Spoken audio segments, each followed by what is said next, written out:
உங்க வாழ்க்கையில நிறைய கஷ்டங்கள ஃபேஸ் பண்ற மாரி தோணுதா? அப்ப இந்த ஸ்டோரி உங்களுக்கு தான். ஃபுல்லா பாருங்க. இந்த மாரி யூஸ்ஃபுல்லான குட் ஸ்டோரீஸ்க்கு நம்ம சேனல்ல சப்ஸ்கிரைப் பண்ணிக்கோங்க. ஒரு ஊர்ல வாழ்ந்து வந்த ஒரு பையன் தன்னுடைய கஷ்டங்கள ஃபேஸ் பண்ணிட்டு வரான். அப்போ ஒரு நாள் அந்த பிரஷரை தாங்க முடியாம கோபத்தோடையும் மனவருத்தத்தோடையும் ஒரு துறவியை சந்தித்து அவன் கஷ்டங்கள் எல்லாத்தையும் சொல்றான். அந்த வயதான துறவியும் இவன் சொன்ன எல்லாத்தையும் கேட்டுட்டு, ஒரு கிளாஸ் தண்ணியில ஒரு கைப்பிடி உப்பை போட்டு உடனே குடி, எல்லாமே சரியாகிடும் என்று சொல்கிறார். இப்ப இத கேட்ட அந்த பையனும் அவர் சொன்ன மாதிரியே செய்றான்.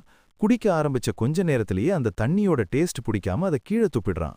உடனே அந்த துறவி பக்கத்துல உள்ள ஏரிக்கு அந்த பையனை அழைச்சிட்டு போயிட்டு ஒரு கைப்பிடி உப்ப மறுபடியும் அந்த பையன் கையில கொடுத்து, இப்ப இந்த ஏரியில இத கலந்து குடிச்சுப்பார் என்று சொல்றாரு. அந்த பையனும் துறவி சொன்னதை அப்படியே செய்றான்.